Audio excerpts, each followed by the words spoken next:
দেখতেছে খ্রিস্টান বস্তি, ওই খ্রিস্টান বস্তির কূপের থেকে সুন্দরী মেয়েরা কূপের থেকে পানি উঠছে। আবু আব্দুল্লাহ উনদুস রহমতুল্লাহ আলাইহির একটা নজর সেই মেয়ের উপরে পড়ছে। আবু আব্দুল্লাহ উনদুস রহমতুল্লাহ আলাইহি সেখানে সফরকে থামিয়ে দিয়েছেন। একদিন চলে যাইতেছে, সাগরাদা বলে হযরত সফর শুরু করেন, বলে না। দ্বিতীয় দিন বলছে সফর শুরু করেন, বলে না। আবার তৃতীয় দিন বলে সফর শুরু করে, বলে না। আবু আব্দুল উনদুস রহমতুল্লাহ আলাইহি দেখে শিবলি রহমতুল্লাহ আলাইহি বলেন, আমরা হযরতকে বললাম, হযরত আপনার হাজার হাজার মুরিদ, আপনি এই জমানার সবচেয়ে বড় পীর, আপনার বড় বুজুর্গ এখানে কেউ নাই। আমরা বুঝতে পারছি আপনার হালাত, আপনি মেয়ের উপর আশেক হয়েছেন।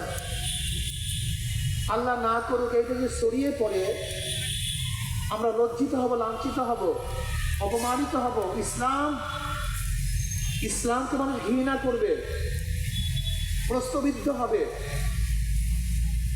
অনেক বুঝাবার পরেও আবু আব্দুল উনদুস রহমতুল্লাহ আলাইহি বলেন, বাবা শিবলি, তোমাদের পথ আমার পথ আলাদা হয়ে গেছে।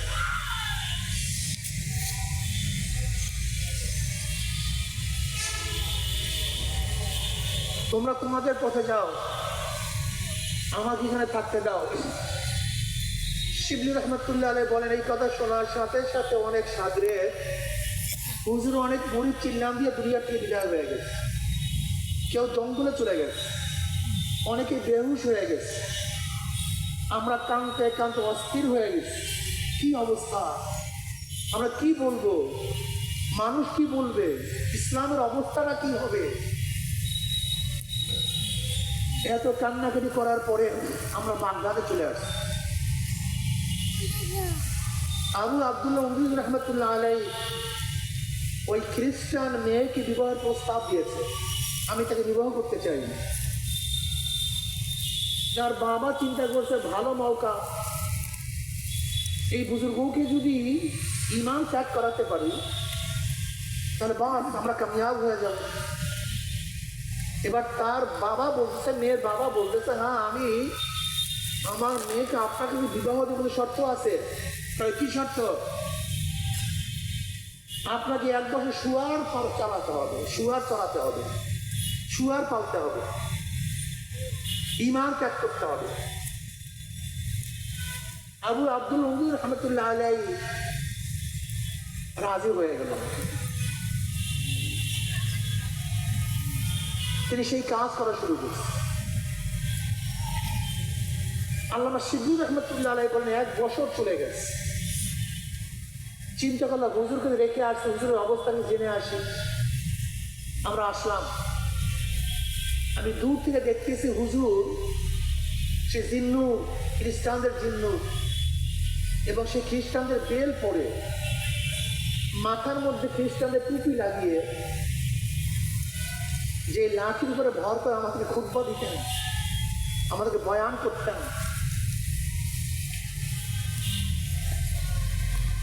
সেই লাঠির উপরে ভর করে হাজারো মানুষকে হেদায়েত করতেন।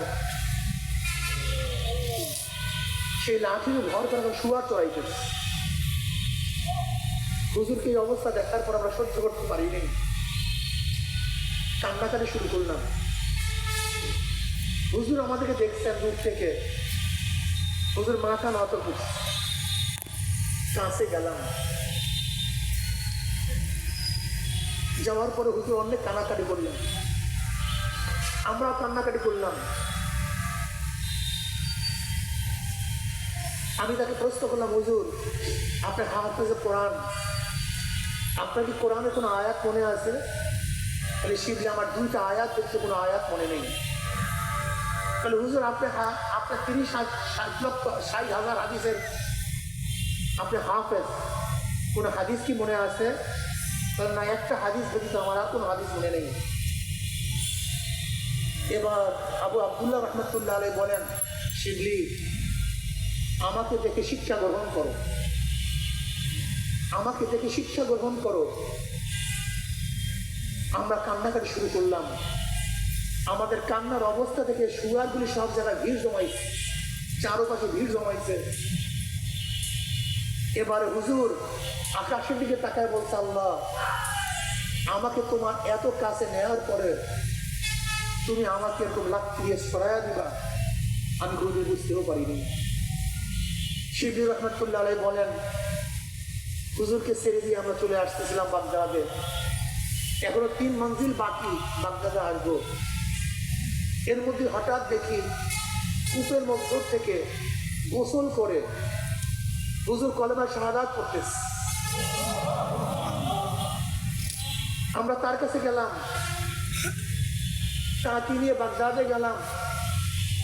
আবারও সমস্ত মুরিদরা ভিড় জমাইছে, আসা শুরু করছে। শিবলি রহমতুল্লাহ আলাইহি বলেন, আমি তার কাছে প্রশ্ন, হযরত, আপনাকে আল্লাহ পাক যে পরীক্ষার মধ্যে ফেলাইছে এর কোনো কারণ ছিল কিনা? এইটা বলার জন্য এতটুকু ঘটনা বয়ান করছে। এটা মাথার মধ্যে ভালো মতো ঘাটবেন, হৃদয়ের মধ্যে অঙ্গন করবেন, এই বয়ান কোনোদিন ভুলবেন না। শিবলি রহমতুল্লাহ আলাইহি বললেন, হুজুর, আপনাকে যে পরীক্ষা আল্লাহ পাক ফেলাইছেন এর কোনো কারণ ছিল কিনা? তাহলে হ্যাঁ, কারণ ছিল। বলে কি কারণ?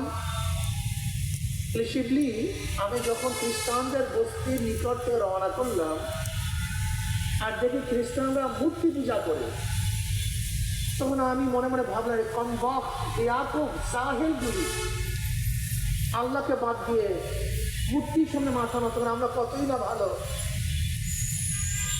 যখন আমি আমাকে নিজেকে গৌরবান্বিত করলাম, বরত্ব করলাম, হঠাৎ দেখি আমার তলবের থেকে যেন পাখির মতো উড়িয়া গেছে। ওইটাই ছিল ঈমান। এবং গায়ের থেকে আওয়াজ পাইলাম, শিবলি, তুই যে আমাকে সেজদা করো, এটা তোর কোনো ক্রেডিট না, এই ক্রেডিট আমার। তুই যে ঈমান আনছো, এই যোগ্যতা তোর না, এই যোগ্যতা আমার। তুই যে আমি আল্লাহকে আল্লাহ বলি আর ডাক দাও, এই যোগ্যতা তোর না, এই যোগ্যতা আমার।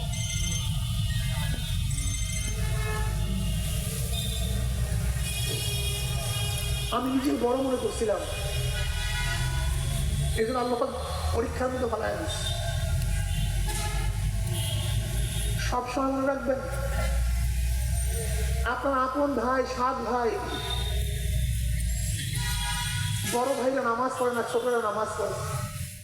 বড়রা নামাজ পড়ে, ছোটরা নামাজ পড়ে না। কেউ দাড়ি রাখে, কেউ দাড়ি রাখে না। কেউ আল্লাহকে মানে, কেউ আল্লাহকে মানে না।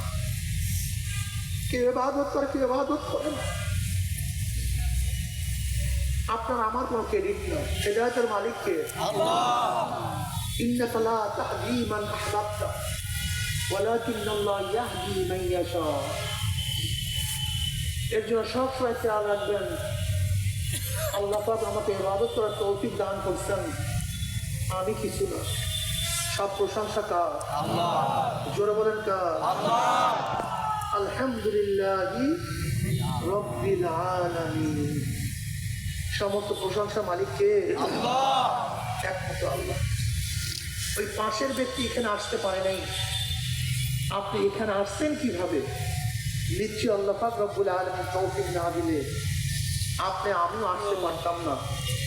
যেই মাওলাই কারীম আপনাকে আমাকে ওই গাছের অন্তর্ভুক্ত না করে এই মুমিন মুত্তাকিদের অন্তর্ভুক্ত তৌফিক দান করছে, আমরা বেজান না খুশি? জোরে বলেন, বেজান না খুশি? যারা আমরা খুশি হলাম, খুশির সাথে সবাই বলে আলহামদুলিল্লাহ। আওয়াজ খুশির হয় না, খুশির আওয়াজ আসতে হয় না, জোরে হয়। ওমর ইবনে খাত্তাব রাদিয়াল্লাহু তাআলা যখন ইসলাম গ্রহণ করেছেন, দারুল আরকাম থেকে মুসলমান আল্লাহু আকবারে ধরে দিচ্ছে, হেরেমের মধ্যে আওয়াজ হচ্ছে। আওয়াজটা ছিল খুশির আওয়াজ। কে মুসলমান হয়েছে? ওমর মুসলমান হয়েছে। এই খুশির আওয়াজে এমনটা আল্লাহু আকবার বলছে, হেরেমের মধ্যে আওয়াজ হচ্ছে। কাজে আজকে আমরা যেটা খুশি হলাম, আর একবার বলে আলহামদুলিল্লাহ। এই জোরে আওয়াজে ফায়দা হয়েছে। আপনার আওয়াজ যত দূরে গেছে, কাঁচা পাকা যত গাছপালা আপনার আওয়াজ শুনছে, কিয়ামতের ময়দানে জাতিরের পক্ষে সাক্ষী দিয়া দিবে। এই পাঁচগুলি সাক্ষী দিবে, গাছগুলি সাক্ষী দিবে। আল্লাহ তোমার বান্দা জিকির করছে, আমি নিজে সাক্ষী দিচ্ছি।